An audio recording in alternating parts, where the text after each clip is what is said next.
नमस्कार विद्यार्थी मित्रांनो, तुमचं स्वागत आहे आपल्या बी द बेस्ट या यूट्यूब चॅनलला. आणि आज आपण बघतो आहे की मराठी माध्यम गणित याचा पाठ 3 आहे संख्यांच्या जगात, याचा भाग 1 बघणार आहोत. मित्रांनो, संख्यांच्या जगात म्हणजे नेमकं काय? आपण वेगवेगळ्या जगात जातो, प्राण्यांच्या जगात जातो, देन ॲनिमेशनच्या जगात जातो. तर आज आपण सैर करणार आहोत संख्यांच्या जगामध्ये आणि त्याचा पार्ट 1 आहे. तर चला व्हिडिओला सुरुवात करूया.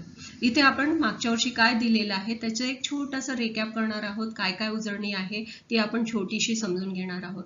मग आता इथे आपल्याला संख्या दिलेल्या आहेत आणि याच्यामधून कोणती संख्या दिलेली आहे? 3 आहे, 0 आहे, 5, 9 आणि 7 ह्या दिलेल्या आहेत. या 5 संख्या दिलेल्या आहेत. मग याच्यापासून मोठ्यात मोठी आणि लहानात लहान 5 अंकी संख्या तयार करायची आहे. मग आता आपल्याला मोठ्यात मोठी करायची आहे. तर आधी मोठ्यात मोठी कोणती आहे? मोठ्यात मोठी 5 अंकी संख्या, बरोबर? 5 अंकी संख्या.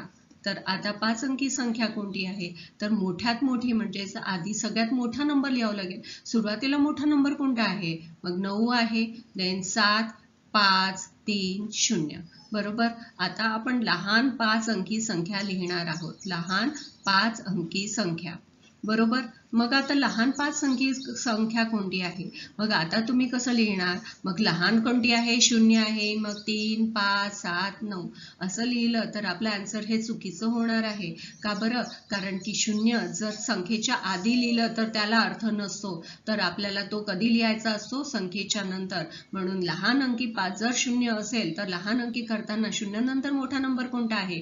3 राहणार. मग 0, 5, 7, 9 ही आपली 5 अंकी लहान संख्या होणार आहे. तर लक्षात ठेवायचं, जेव्हा पण 0 येणार आहे, त्या 0 नंतरचा जो मोठा नंबर राहील त्याच्यानंतर 0 लिहायचा आणि लहान अंकी संख्या त्याप्रमाणे तयार करायची. आता इथे उदाहरणाकरता आपण काही नंबर्स घेऊया, म्हणजे त्याच्यावरून तुम्हाला थोडीशी कल्पना येणार. मग आता आपण घेणार 4 अंकी मोठी संख्या, बरोबर.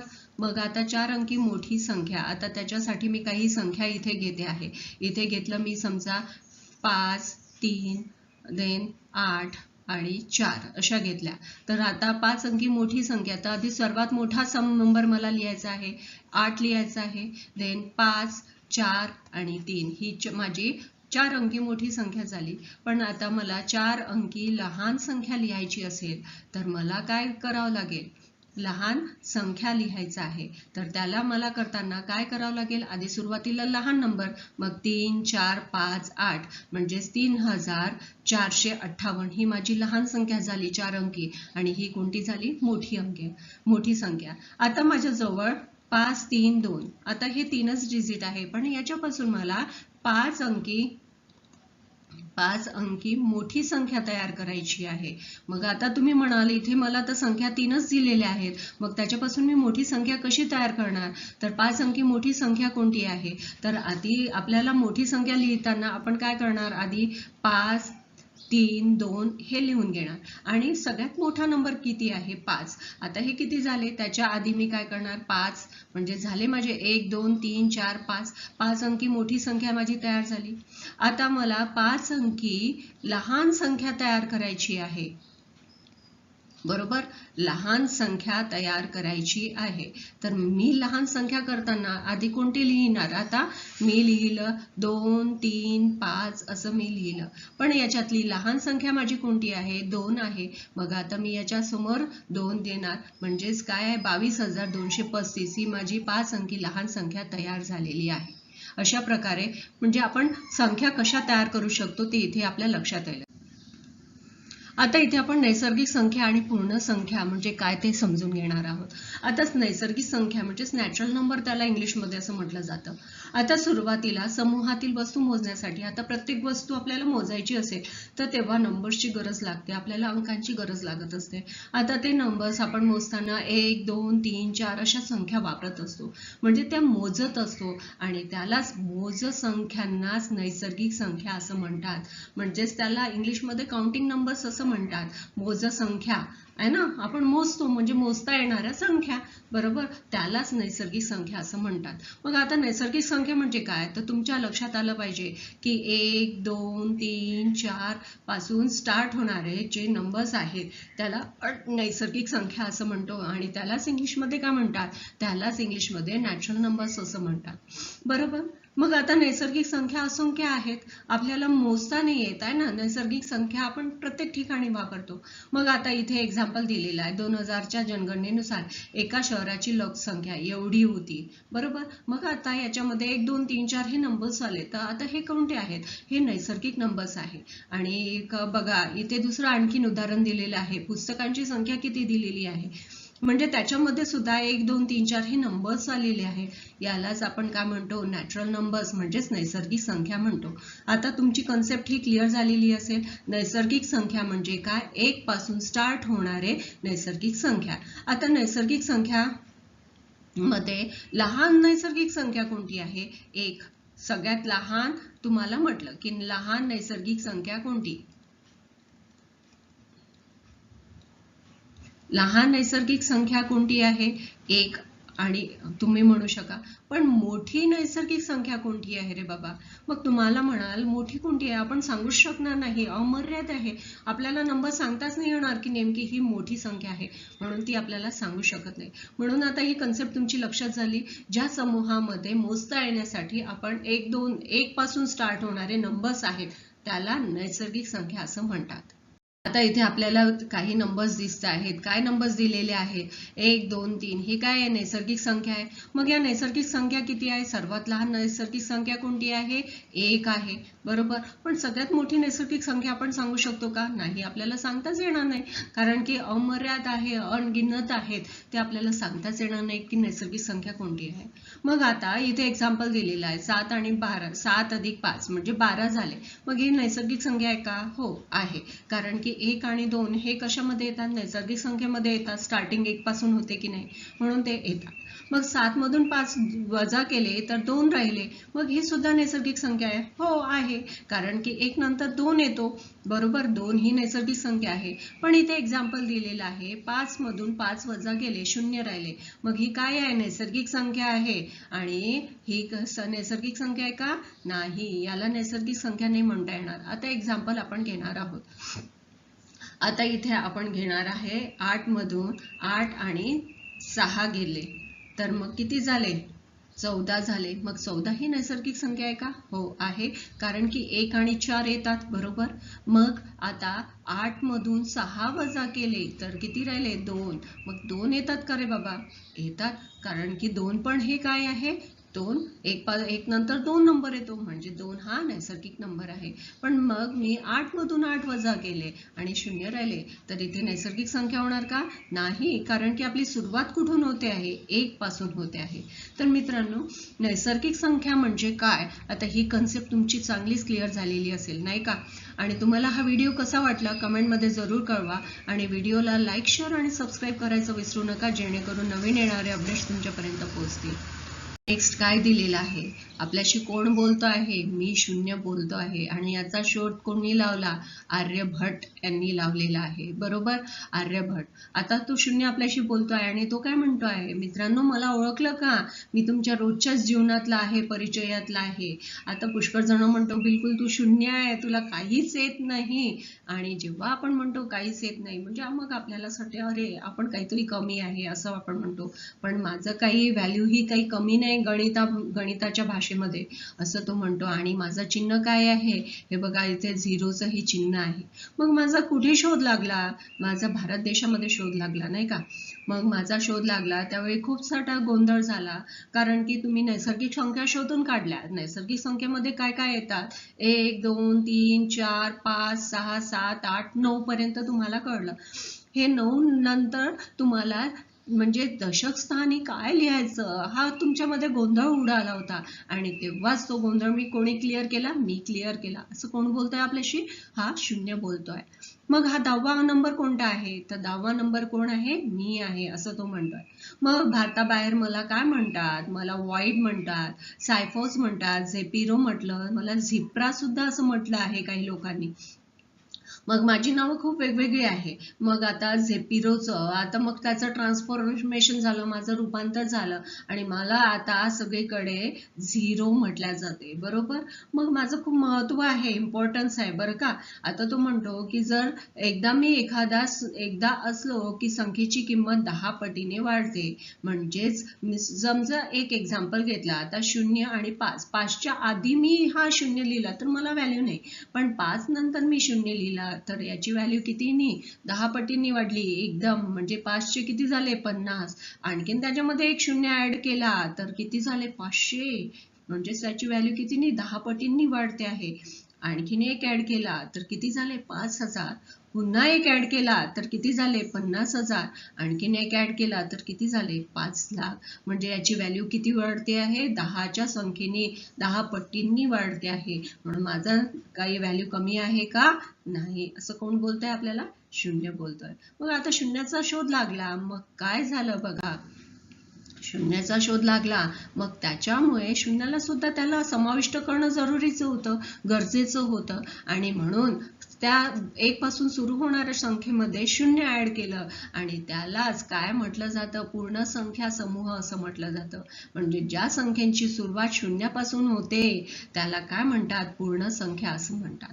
आता सगळ्यात याच्यामध्ये सगळ्यात लहान संख्या कोणती आहे, 0च आहे, बरोबर. पण सगळ्यात मोठी संख्या कोणती आहे नाही सांगता येणार आपल्याला, कारण की किती आहेत हे नंबर्स अफाट आहेत, अनगिनत आहेत. आपण त्याला सांगू शकत नाही मोठी संख्या कोणती, पण लहानी मात्र सांगू शकतो. कोणती आहे, 0.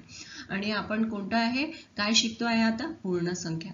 मित्रांनो, आता ही कन्सेप्ट तुमची क्लिअर झालेली असेल की नैसर्गिक संख्या कोणती आणि पूर्ण संख्या कोणती. नैसर्गिक संख्यांची सुरुवात कुठून होते, 1 पासून, आणि पूर्ण संख्यांची सुरुवात कुठून होते, 0 पासून. म्हणजेच आता ह्या दोन्ही कन्सेप्ट क्लिअर झालेल्या आहेत असं मला वाटतं.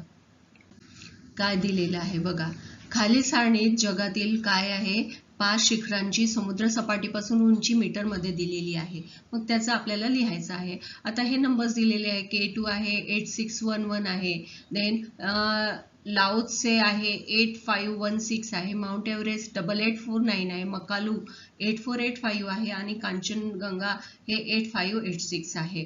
तर आता माउंट एव्हरेस्ट या शिखराची उंची मकालू शिखरापेक्षा किती मीटर अधिक आहे, तर ते आपल्याला इथे लिहायचं आहे. मग आता आपण काय लिहिणार इथे, माउंट एव्हरेस्ट काय आहे, माउंट एव्हरेस्ट, बरोबर.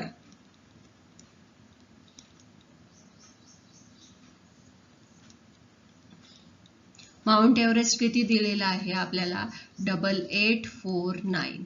आणि मकालू किती दिलेला आहे, मकालू किती दिलेला आहे आपल्याला, 8885 दिलेला आहे. मग आता याच्यातला फरक विचारलेला आहे.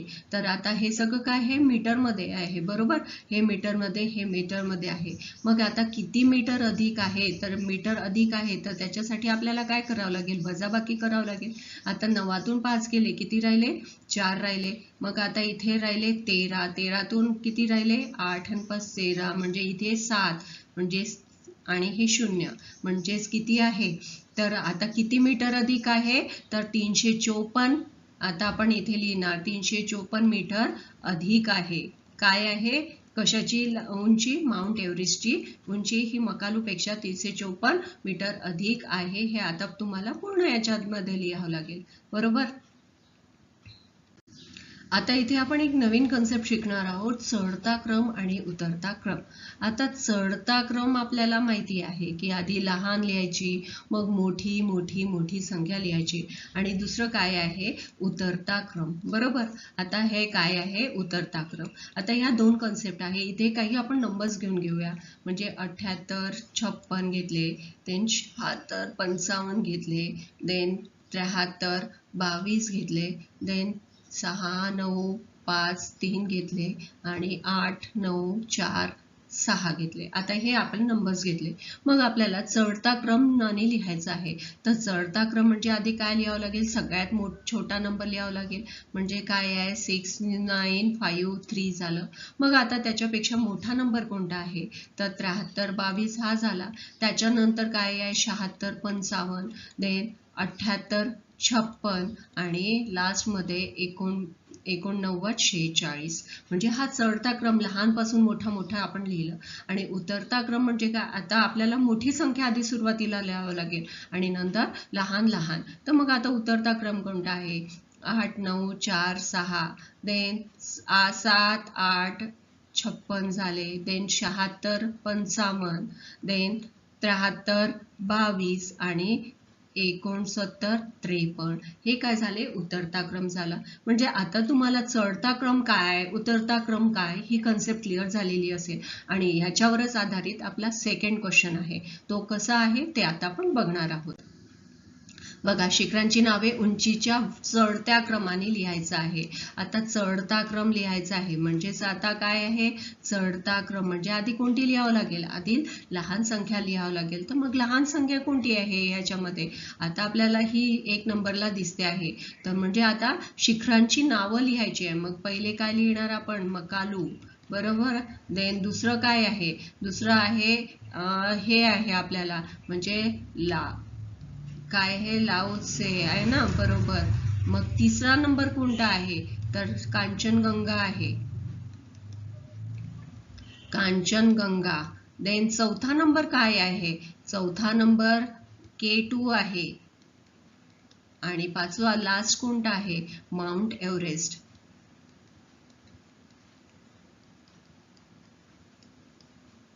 माउंट एव्हरेस्ट हे आपण कसे आहे, चढत्या क्रमाने लिहिले. आता उंचीचे उतरत्या, आता आपल्याला काय लिहायचं आहे, इथे उतरत्या क्रमाने लिहायचं आहे. मग उतरता क्रम, आता उतरता क्रम याची नावं लिहायची आहे. उतरता क्रम म्हणजे आधी काय येणार, मोठा नाव येणार. म्हणजे सुरुवातीला काय आहे, मोठा काय आहे, माउंट एव्हरेस्ट आहे, माउंट एव्हरेस्ट. त्याच्यानंतर हा 1 नंबर झाला. 2 नंबर काय झालं, K2 आहे, बरोबर, K2 आहे. 3 नंबर काय आहे, 3 number Kanchanganga. Then 4th number काय आहे, लाओ त्से. आणि लास्ट कोणता आहे, मकालू. अशा प्रकारे आपण उतरत्या क्रमाने हे लिहिलेले आहे. आता इथे काय दिलेलं आहे, एक शेवटची ऍक्टिव्हिटी दिलेली आहे, ही तुम्हाला स्वतःलाच करायची आहे. मग आता काय दिलेलं आहे, आसावरीला लॅपटॉप व मोबाईल फोन खरेदी करायचा आहे. तिला त्या वस्तू खरेदी करण्यासाठी अंदाजे किती रुपये लागतील ते लिहा आणि फळ्यावर लिहिलेल्या शब्दांचा वापर करून बेरजेचे व वजाबाकीचे शाब्दिक उदाहरणं तयार करायचे आहे. मग आता इथे मन आणि तुम्ही काहीही लिहू शकता. इथे समजा लॅपटॉपची किंमत 50,000 घेतला, इथे 20,000 रुपये घेतलं. तर मग आता फोन खरेदी करायचा आहे, तिला त्या वस्तू खरेदी करण्यासाठी अंदाजे किती रुपये लागतील, म्हणजेच आता 50 आणि 20 म्हणजेच तिला किती अंदाजे लागणार आहे. सुरुवातीला आपण 50,000 घेतले, बरोबर, अधिक 20,000 म्हणजेच टोटल किती लागले, तिला 70,000 रुपये लागले. म्हणजेच किती अंदाजे किती लागले आहे, 70,000 रुपये लागले तिला, बरोबर. आणि फळ्यावर लिहिलेल्या शब्दांचा वापर करून बेरजेचे व वजाबाकीचे शाब्दिक उदाहरणं. मग आता लिहावं लागेल तुम्हाला की तिला लॅपटॉप आणि मोबाईल घेण्यासाठी साधारणतः 70,000 रुपये लागतील. मग कितीने कमी आणि कितीने जास्त, तर बघा आता इथे मोबाईलची, लॅपटॉपची किंमत किती आहे, 50,000. त्याच्यातून आपण 20,000 रुपये मोबाईलची किंमत केली, तर लॅपटॉपची किंमत किती आहे, 30,000 रुपये. तिला लॅपटॉपसाठी जास्त द्यावे लागतील. मग उलटच तुम्ही असं लिहू शकता की मोबाईलसाठी तिला काय आहे, 30,000 रुपये कमी द्यावे लागतील. अशा प्रकारे हे तुम्ही शाब्दिक उदाहरणामध्ये लिहू शकता आणि एवढी ऍक्टिव्हिटी तर तुम्ही नक्कीच करू शकता. मित्रांनो, तुम्हाला हा व्हिडिओ कसा वाटला मला कमेंटमध्ये जरूर कळवा आणि लगेचच भेटूया या लेसन्सच्या पार्ट 2 मध्ये. तर 3.1 मध्ये आपण लगेचच भेटणार आहोत. तोपर्यंत थँक्यू.